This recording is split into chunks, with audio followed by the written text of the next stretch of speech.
हमारे हरिवंश महाप्रभु की शिष्या, अब वो बाल ब्रह्मचारिणी तो चमक रही थी।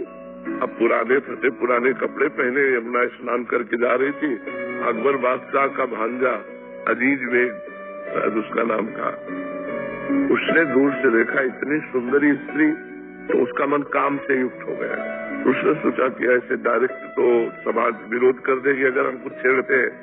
उसने 2 वैश्याएं लगाई, तो वैश्याओं ने साधु का वेश धारण किया और जाकर उनके पास बैठ गए और भगवत चर्चा करने लगे। फिर एक दिन नहीं आई और दूसरे दिन फिर आई। उनका कल आप नहीं आई थी? बोले हमारे यहाँ एक बड़े संत आए हैं, उनकी सेवा में हम लोग थी, तो अगर आप चाहें तो चले, आप भी दर्शन कर ले। तो उनके साथ मथुरा चली गई। जब महल दिखाया तो पहली शंका हुई कि संत महल में कैसे।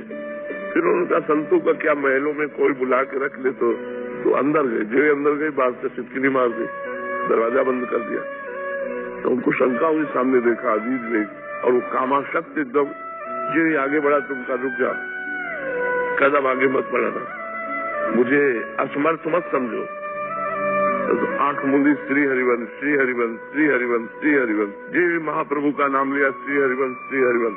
भयंकर बबल सिर प्रकट हो गया बीच में, और बाई जी गायब वृंदावन, और वहाँ उसके सामने सिंह जब दहाड़ा तो बेहोश होकर गिर गया।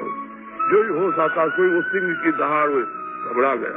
बड़े बड़े पंडितों को बुलाया कि ये हमें क्या हो रहा है, तो उनका अपराध बन गया, जाओ उनके चरणों में पड़ो, साधारण नारी नहीं है, वो भगवान की भक्ता है। तब आकर वृंदावन में उनके चरणों में गिरा। तो खिलवाड़ थोड़ी जो भगवान का भजन करते हैं, जब हमारे नाम होता तो एक बस्ती होती, भगवान रक्षा करते हैं, भगवान सब बचाते हैं।